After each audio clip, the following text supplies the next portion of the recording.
The Boston apparel drop is live right this second. So here are the apparel items that we are releasing. We have this t-shirt right here in black and in graphite as well. Here's an up close and personal detailed shot so you guys see exactly what's going on with the STI Boston drip. And then we have the hoodie as well in black. Very nice thick hoodie. So these are the 3 apparel items that are live. I never thought that we would release these.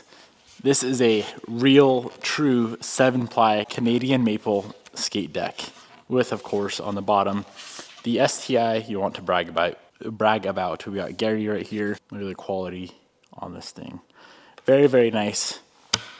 High quality skate decks. And I'm a very big fan of this vintage, old school ad style of print. Pretty sick, huh? And then we went hard on the windshield banners this time around. So initially it was supposed to be just these STI windshield banners. And then you guys over on Instagram begged and asked for WRX ones as well. So we got the blackout versions, STI and WRX. This color right here matches the 2018 plus STI Brembo, and then the red version, or cherry blossom, I guess it would be the proper term. Every order over $150 here in the domestic United States does qualify for free shipping. Oh, and by the way, we do have sticker packs, so don't miss out on those. I appreciate your guys' love and support, and I hope you love the drop. First link down below, go check it out. Well, friends, I slept on it.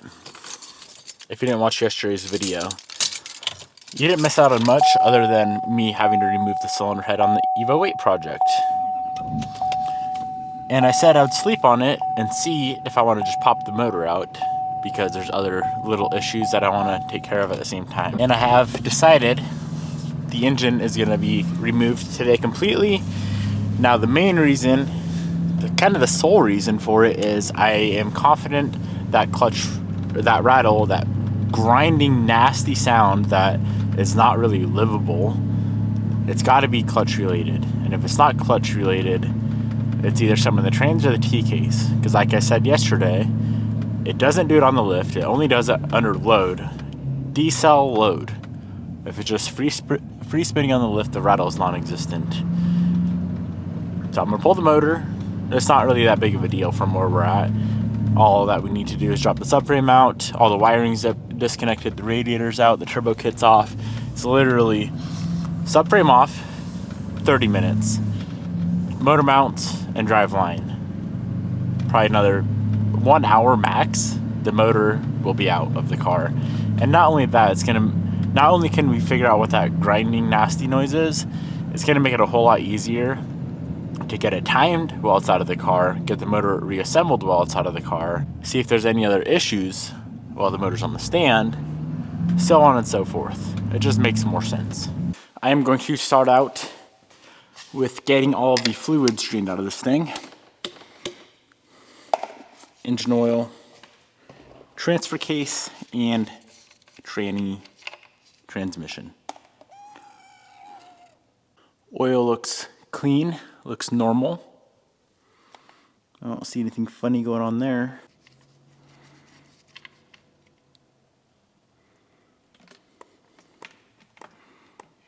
Gear oil looks brand new. So whatever that grinding is definitely is not coming from the trans, because the amount of noise it makes, this thing would be shredded. The T-case gear oil looks brand new.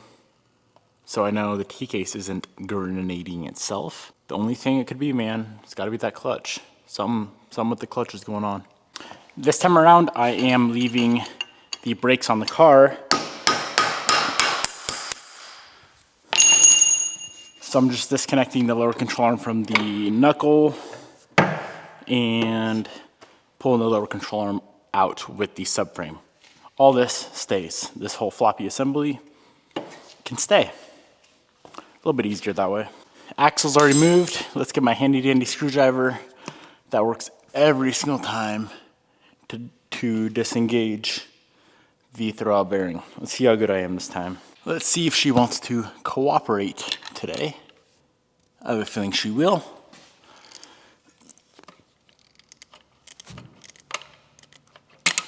Yes, ma'am, she will. Couple bolts, couple nuts, holding on this here subframe, and she's out.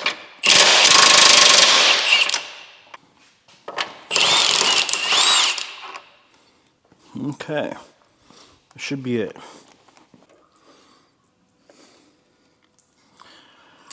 Wow, it's like I've done this before. So it's just the steering rack, the subframe, lower control arm, and sway bar this time around. Usually it's with the knuckle, with the brake caliper, with the brake rotor, and it's a whole lot heavier. But just these couple little pieces, quite light. Next up, the transfer case can come out. It's always a little bit easier to get this out of the way. And then pop the motor and trans out.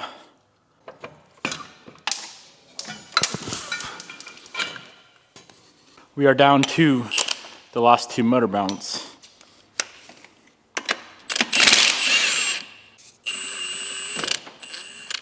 And then the transmission and engine will be on the ground again.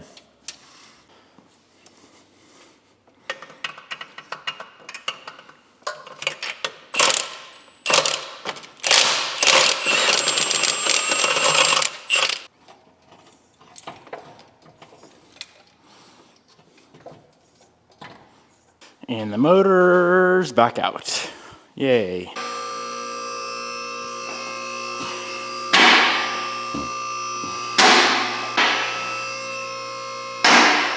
We got our transmission and motor separating right now. Let's take a look at what we did wrong.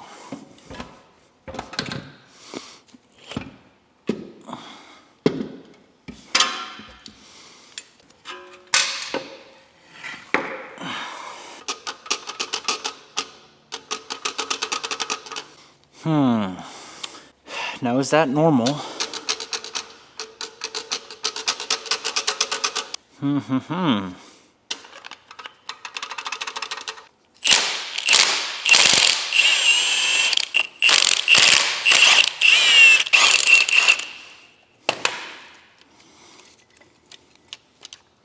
So after talking with ACT about the issue, they verified everything with the clutch is perfectly fine, and doing a bunch of research on online forums, apparently it's a pretty common thing with 8s and 9s.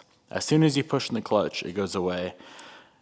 It sounds like the only way to get around the noise is just by putting a completely OEM clutch or OEM style clutch into it, which of course that is not gonna work for our application because we're trying to make some jam. So I want you guys to comment below. If you have an 8 or 9 that's built with a pretty aggressive clutch, does it make the same sound that we're experiencing?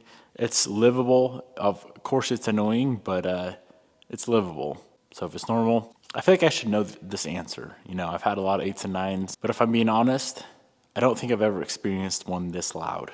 But moving on to the motor, check this out. I thought this thing had a leaky rear main again, but if you take a look right here on the back of the block, so oil was leaking down from the head gasket right here. It was coming on the starter plate and leaking all the way down. All the way down. Rear main as dry as could be. That freaking head gasket, man. Look at all around the edge. All around that edge. Same with back here. Looks like it's coming down right there. Down. Puddling up right there. Same concept here. Coming down, puddling there. Why? We may never know. We have about 2 days of downtime waiting on the head gasket and some other gaskets to fully reseal this thing and wait on the head to come back from the machine shop because that is getting resurfaced. If the head wasn't completely flat, that would cause oil leaks as well. So in the meantime, this guy showed up. This here is our 12-1 crank trigger kit for a DSM or Evo. And if you guys remember back when we installed the Haltech, we were having trigger issues, and this should hopefully, or most likely, fix our problem. Let's open it up. Well, it's open, but let's see everything that's included. So we have our nice beefy crank trigger. Wow. Crank sensor wire plate. Interesting. So this is going to utilize a factory Evo 8, Evo 9 cam sensor. I did not know that. I did not order one, but I have a spare. Before we start messing around with that, we need to go ahead and get the factory stuff off the motor. So here's what we need to remove. The bolt with the washer, the timing sprocket's gonna come off, or the timing gear. Here, this zinc plated guy back here, that is our factory trigger. Here's our factory cam sensor. And as you guys can see, this would have been a total nightmare to do in the car because the power steering pump has to come off.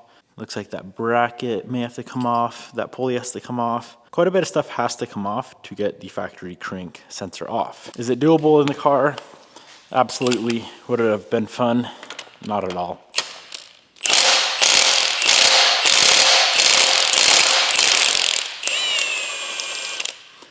It should be fun doing it right here though on the stand. So that guy comes off, pull these two bolts for the factory sensor, and now the trigger can come off.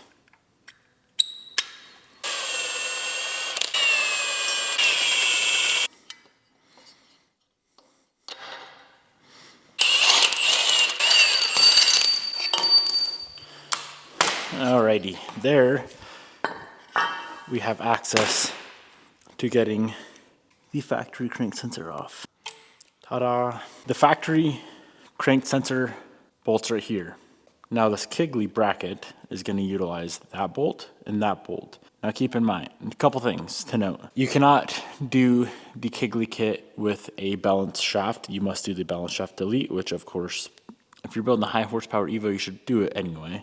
Second thing, as long as this is on the car, this is on the build, we will not be able to ever utilize the factory ECU. If we want to go back to a stock ECU, we must go back to the factory two-tooth trigger system, which I don't know why we would ever want to go back to a factory ECU on this car, but just letting you guys know, there's no way to set this up in a factory ECU, standalone only. So this hole up here is slotted because we do need to set the distance.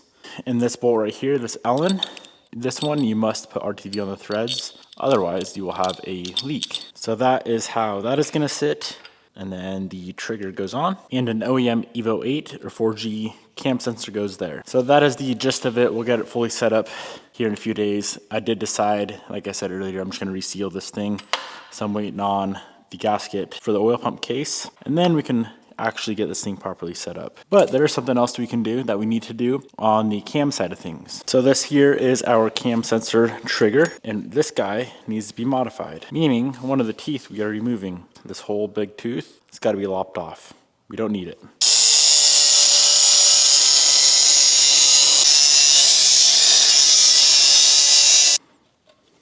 In other news, parts to work on the interior have arrived. So this is the blend door that we needed, brand new OEM Mitsubishi item.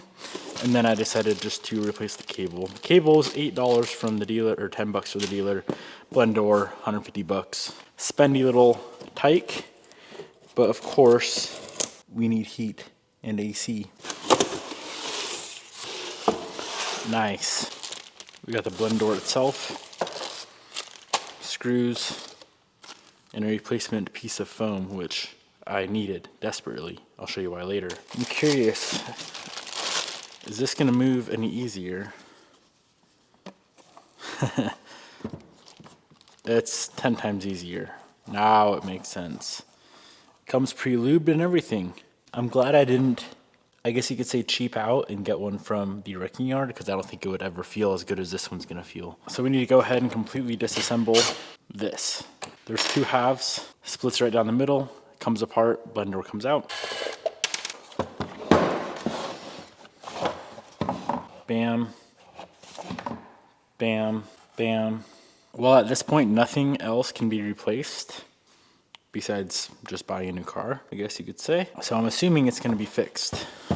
But of course, I would like to confirm before it goes back in the car. Let's get this cable swapped out, connect everything real quick, see how she is. This cable's decent, could be better. For how cheap the cables are, I would say it's well worth replacing. All right, let's simulate that it's in the car. So this is going to connect right here. That is what I'm freaking talking about, boys. You can see the gears move freely as well. Okay, well, that answers that. Imagine that. You replace every single thing to do with the blend door and the heater control, the temperature control, and it works like it should. Well worth the money. Let's talk about why this actually happens. So as you can see here, this is where a cabin air filter would sit, right? This is cut out. Factory, it is blocked off. '03 for sure, '04 possibly, and maybe '05s did not come with the cabin air filter. So instead of the air being filtered before it reaches the blend door and your lungs and all that, there's no filter at all. So all that dirt that goes into the system over the 20 years of this car doesn't go through a filter, goes right into the blend door, clogs up the blend door, and you end up with a non-working climate control. I did order the filter. You can get an OEM filter. All these parts I'm gonna go ahead and link down below. The gear set, the updated gear set you need, the blend door that you need, the cable that you need, and the filter that you need. And if your climate control still, your knob still works and you have an old Evo 8, '03 to '05, whatever, I would highly recommend trimming this out and installing the OEM Mitsubishi cabin air filter. Why they didn't put it in, I have no idea. I think it's a little bit ridiculous, but do yourself a favor. Save yourself the headache and get that filter in before this becomes a problem. The gasket that they include in the kit is for right here. Being that you have to split the case open, you destroy the gasket. Pretty neat of them that they include said gasket. This is of course so that water from the bay doesn't get into the cabin. Good to go. Ready to go in the car. So these two guys kind of have to go in somewhat together as a unit. They clip together right here and down below. I'm gonna get this guy bolted in, then the dash bar can go in, dash can go in. It's gonna be a little bit tricky being that the car is on the lift right now. The posts are kind of in the way, but it can be done. That is complete. We are ready for the dash bar. The dash pad will be easy. The dash bar, it's just so awkward and whatnot. It's in place. That wasn't so bad.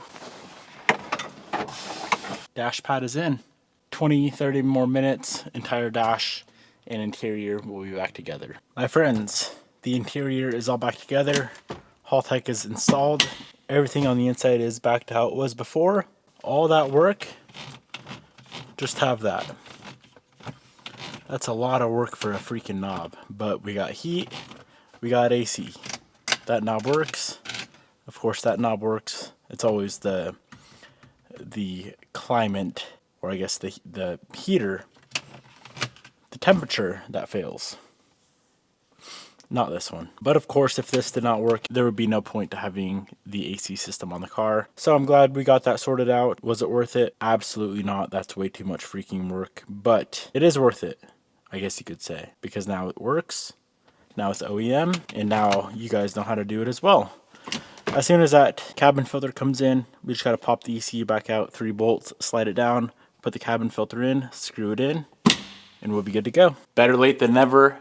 I kind of spaced the carbon fiber radio bezel giveaway, but let's go ahead and knock this out right now. So it's about a week ago when we put in the new radio.